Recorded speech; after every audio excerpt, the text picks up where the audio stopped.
Hello दोस्तों, कैसे हैं आप सब। आशा करती हूँ कि आप सब अच्छे होंगे। आज जो कहानी मैं आपको पढ़कर सुनाने वाली हूँ उस कहानी का शीर्षक है अंडमान निकोबार। भारत के दक्षिण पूर्व में बंगाल की खाड़ी है जिसमें एक द्वीप समूह है अंडमान निकोबार।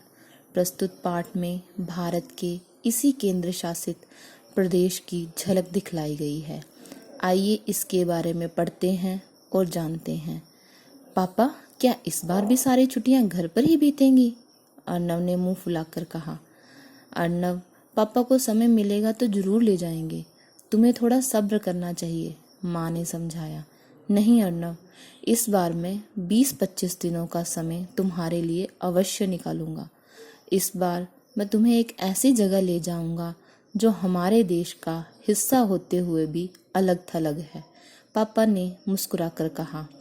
पापा प्लीज पहेलियां मत बुझाइए, बताइए ना आप हमें कहाँ ले जा रहे हैं। इसके लिए तुम्हें शाम तक का इंतज़ार करना पड़ेगा। यह कहकर पापा मुस्कुराते हुए ऑफिस चले गए। शाम को जब पापा आए तो उनके हाथ में 3 हवाई टिकटें थी। पापा, ये कहाँ की टिकटें हैं? अर्नव की आवाज़ में खुशी और जिज्ञासा दोनों थे। खुद ही देख लो, पापा ने टिकटें उसकी ओर बढ़ाते हुए कहा। अर्नव ने कहा, अंडमान निकोबार ये कैसी जगह है? यहाँ देखने के लिए क्या होगा? अर्नव, तुम्हें काला पानी का नाम जरूर सुना होगा। यह नाम अंडमान निकोबार को दिया गया है, लेकिन यहाँ पानी का रंग काला नहीं है। चारों तरफ सैकड़ों किलोमीटर समुद्र होने के कारण अंग्रेज इस टापू पर स्वतंत्रता संग्राम के बंदियों को भेज देते थे ताकि उन पर मनमाने अत्याचार किए जा सकें। इसके लिए उन्होंने एक बहुत बड़ी जेल बनाई जिसका नाम सेलुलर जेल रखा गया। उम्र कैद पाने वाले लोग इसे काला पानी की सजा कहते थे। वीर सावरकर, बलवंत फड़के, आशुतोष लाहिरी जैसे क्रांतिकारियों को इस जेल में बड़ी यातनाएं दी गईं। अनेक क्रांतिकारी यहाँ शहीद हुए थे। पापा की बात सुनकर अर्नव अंडमान निकोबार को देखने और जानने के लिए उत्सुक हो गया। रात में उसने इंटरनेट से अंडमान निकोबार के बारे में कुछ और जानकारी प्राप्त की। बंगाल की खाड़ी के दक्षिण पूर्व में स्थित अंडमान निकोबार द्वीप समूह में 500 से अधिक छोटे छोटे द्वीप समूह हैं। इसकी राजधानी है पोर्ट ब्लेयर। बांग्ला यहाँ की प्रमुख भाषा है। वैसे यहाँ पर अंग्रेजी, हिंदी, तेलुगु और मलयालम भाषाएं भी बोली जाती हैं। निश्चित दिन अर्नव और उसके माता पिता दिल्ली के इंदिरा गांधी हवाई अड्डे पर पहुंच गए। नई दिल्ली से पोर्ट ब्लेयर तक पहुंचने में उन्हें लगभग 5 घंटे लगे। पोर्ट ब्लेयर हवाई अड्डे पर पापा के एक दोस्त उन्हें लेने आए थे। गाड़ी से गेस्ट हाउस तक के रास्ते में अर्नव ने देखा कि अंडमान निकोबार का नाम भले ही काला पानी हो, पर यह क्षेत्र बहुत ही सुंदर है।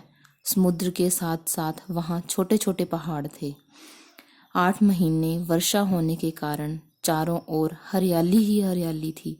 रास्ते में अंकल ने अंडमान निकोबार के बारे में ढेर सारी जानकारी दी। उन्होंने बताया, राजधानी होने के कारण पोर्ट ब्लेयर में बसें, कारें और जीपें दिखाई देती हैं, लेकिन यहाँ अनेक ऐसे द्वीप हैं जहाँ लोगों को साइकिल तक के दर्शन नहीं हुए हैं।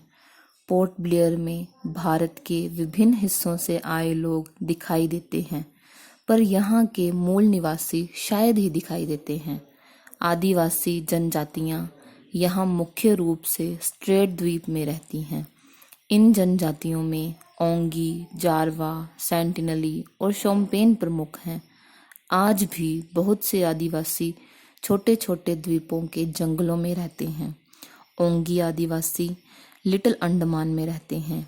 ये एक स्थान पर 15-20 दिनों से अधिक नहीं ठहरते। ये लोग अपने साथ 8 से 10 कुत्तों का समूह रखते हैं। कुत्ते शिकार करने में उनकी सहायता करते हैं। ये लोग तीर से ही मछली मार देते हैं।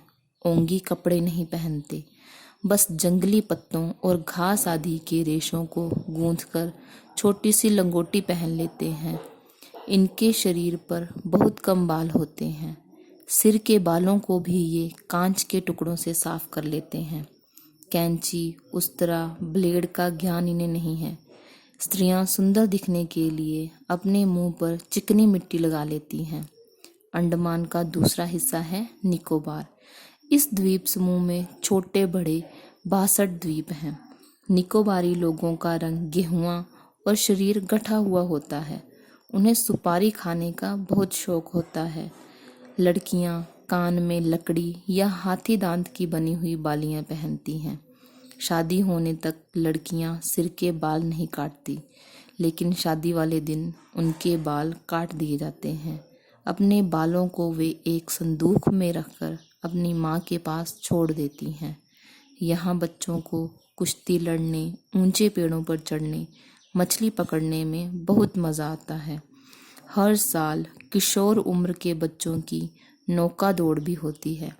निकोबारी खासकर शोम्पेन आदिवासी नाव बनाने और चलाने में माहिर होते हैं। खाने में ये नारियल के अलावा चावल, मछली और मांस खाते हैं। लीरम यहाँ का विशेष फल है। नदियों में मगरमच्छ को मारने के लिए ये भाले का प्रयोग करते हैं। यह सारा क्षेत्र नारियल, लौंग, सुपारी, इलायची, केले और अनानास का भंडार है। यहाँ अब काजू की उपज भी होने लगी है। अंकल ने अंडमान निकोबार के बारे में इतनी सारी बातें बता दी थी कि अब यह जगह अर्नव को जानी पहचानी सी लगने लगी। गेस्ट हाउस पहुंचकर वे लोग अपने अपने कमरों में आराम करने चले गए। अगली सुबह अर्नव अपने माता पिता के साथ सेलुलर जेल देखने गया। यह जेल ऑक्टोपस की तरह 7 शाखाओं में फैला हुआ था। इस विशाल जेल के अब केवल 3 अंश ही बचे हैं। जेल की दीवारों पर उन वीरों के नाम लिखे थे जो अंग्रेज़ों का जुल्म सहते सहते शहीद हो गए। वे लोग उस संग्रहालय में भी गए जहां उन अस्त्रों को रखा गया है जिनसे अंग्रेज़ स्वतंत्रता सेनानियों पर अत्याचार करते थे। इस 3 मंजिला जेल में 696 काल कोठरियाँ थीं। अर्नव और उसके माता पिता ने उन वीर शहीदों को प्रणाम किया और गेस्ट हाउस वापस लौट आए। अगले दिन वे अंडमान के प्रसिद्ध समुद्री तटों राधानगर बीच और रोस व स्मिथ द्वीप बीच पर भी गए। अर्नव को समुद्र की लहरों से खेलना बहुत अच्छा लगा। अर्नव और उसकी माँ ने समुद्र तट पर रेत का सुंदर महल भी बनाया। फिर वे पोर्ट ब्लेयर के प्रसिद्ध मंदिर वेत्रीमलाई मरगुन मंदिर भी गए। अंडमान निकोबार की प्राकृतिक सुंदरता देखते देखते 15-20 दिन किस प्रकार गुजर गए यह उन्हें पता ही नहीं चला। अंडमान निकोबार की यात्रा सचमुच एक यादगार यात्रा थी। तो दोस्तों, कैसी लगी आपको ये कहानी?